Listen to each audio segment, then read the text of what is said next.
Hey Fruit Faces, what is up? Today is, what is it, March 4th. And I've gotten word that Luke Perry has died. He suffered a stroke the other day. This is somebody that, I used to have such a crush on growing up. 90210 quite possibly might have saved my life. I remember Luke Perry doing the episodes on heroin, and it stuck with me all this years, and that was like the sole reason why I never did heroin, because I knew how fast you can get addicted. And a little bit of knowledge even coming through the TV, through this actor, through this show, was helpful.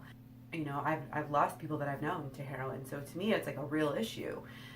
So anyway, I'm not really one to idolize celebrities, but I do feel like this is one of my childhood crushes. Like, he couldn't have been, I think, what was he, 50 maybe?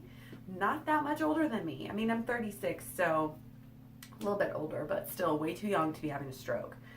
I just wanted to talk about this because of course, we can't pinpoint exactly where this stroke came from at this point, like what is going on with Luke Perry. I still feel like I have a lot to say on this issue because people don't realize that strokes are number 2 killer here in America, at least. Number 2 killer. So it's huge. And the thing about strokes is, you guys, strokes are cardiovascular things. And strokes are basically the same as a heart attack. Instead of the blood going to your heart getting blocked, you're having blood flow to your brain that is blocked. But it's blocked by the same thing. So really you're seeing this as a cardiovascular disease.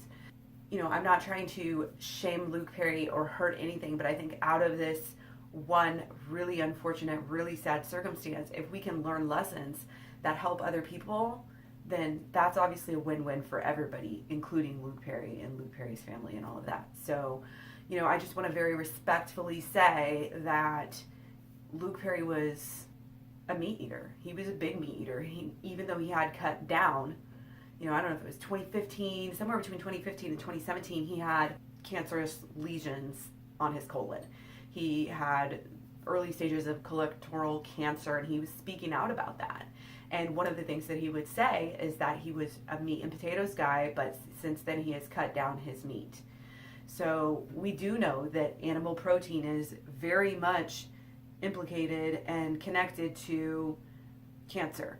They're pretty much saying at this point, China study showed us you can turn cancer on and off. I mean, obviously you have your initial cancer, carcinogen or whatever, but your body can deal with this if it's not having to deal with all this animal protein. But as soon as you go over about 10% of animal protein, cancer can be turned on. So I definitely think that him being a heavy eater on meat, I definitely think that has something to do with his health scares. And I'm not trying to blame it all on this, but I'm saying, when we drink, when we do drugs, when we have other issues or even environmental issues that we're coming across, and we're eating a lot of meat, that's just like, it's double whammy. So, if you enjoy a little bit of alcohol, and you want to continue doing that, then, cut out the meat so that you can continue. We all have to make choices. We have to make balance. We have to try to achieve this balance. And unfortunately for him, cutting down on the red meat was not enough. He said he saved it for special occasions. I don't know if that's once a year, once a week, once a month. I don't really know what that means. But I think that it's also easy to eat more than when you think of ideas of this moderation idea, I think it's very easy to still continue to eat more than you need, because people don't really realize how little, and that we don't need any of it. Honestly, there's so many complete proteins out there. There's so many different proteins and amino acids in foods, 80,000 plant-based foods that you can figure out which one you like and eat those instead, and it's healthier for you.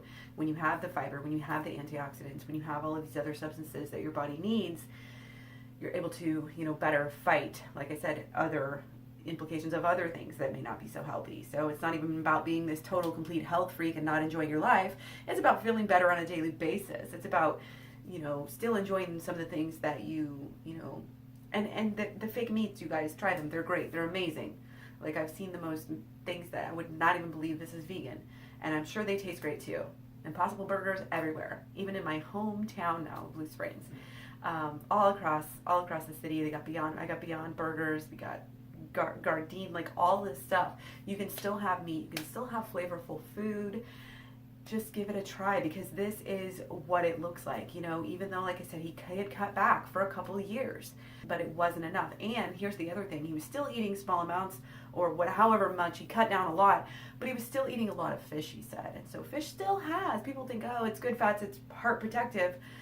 They're not showing that anymore. The newest studies are not showing that. The newest studies are showing there's a lot of things in the fish that are not good for you. When you look at PCBs, when you look at nuclear radiation, when you look at all of this different stuff, they've also got saturated fat. So if you're eating a large percentage of that, you're not really helping yourself out at all. And to be fair, you can still be vegan and overdo these fake products, overdo it, and then still have these same problems. Excess fat in general, although not as bad as animal products on numerous different levels, still not ideal. So you really want to get to this baseline where your body's just craving high carb, low fat vegan foods, and you love it, and you get to eat so much of it. So like your few little bites of something may not be quite as potent, may not be quite, you know, but like I said, your taste will change, and you will find out what you like, and you will find your favorite recipes, and it'll be amazing. And you can have a higher quality of life, a better life while you're here. Also extend your life, but I want to put emphasis on a better quality of life right now, because it doesn't take long for your mind to change, for your body, your physiology to change. Again, 10 days, like you can be a completely different person on the inside. So my heart goes out to Luke Perry. It is a loss. I really feel like this is a sad thing, and he died way, way too early. He still had a lot of life left. And if you think dying at 50 is worth it for eating meat, then you really need to reevaluate your life, because meat is not oxygen. It's really not. You can have you can even have a fully gluttonous lifestyle without eating meat.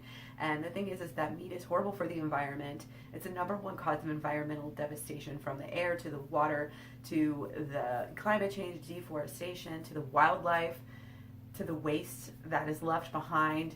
It's not okay. To the soil, like they're just totally degrading the topsoil. All of these issues. It helps people. It helps your health. It helps everything. Helps your ethics and your soul. Try going vegan if you need help. I've got a whole playlist. It's called Starting Out for all the noobs. Reach out to me, Facebook, Instagram, Twitter, Tumblr, Pinterest, and Klaireeberry.com if you want studies on veganism. Here to help, here to support you. Even if you just start cutting down, you know, the red meat, it's got to be the first to go. It's the most unhealthy. It's the worst for the environment. Again, go get Gardein, go get Beyond Burgers, Impossible Burgers. You can get sausages, field roast sausages. All of these products are amazing. They're way healthier, and they're way better for the environment, and they'll help you live longer and have a better life. So again, if you have good vibes, or say prayers or whatever to Luke Perry and his family and all his fans that are grieving right now. And again, I just want to help get the message out, because I feel so strongly, you know, all day I sit here and think about, how can I help this world? How can I help the environment? How can I make this place better for my kids in the future? And eating meat is the #1 thing. If you do it, you're hurting the world. You can be selfish and focus on your own self and your taste buds, or you can say, you know what, I'm going to put my money where my mouth is, put my values where my heart is, put my actions where my values are, you know, and really make a difference for this world. So that's what I beg of you. I just try it. That's the thing. Us vegans are so passionate and adamant, and people say aggressive and all this stuff, because we've already been there. You know, we've been on your side. Now we're on the vegan side. We know it's better. You do a high carb, low fat, so you can eat lots of food, have lots of energy for exercise. T. Colin Campbell, Dr. Greger from nutritionfacts.org, McDougall, all of these guys, very, very, very intelligent doctors trying to help the world. So again, take care. Don't forget to eat your fruit. Let me know what you guys think. Just trying to help. So feel free to stay subbed and leave me any comments you have down below. Thanks.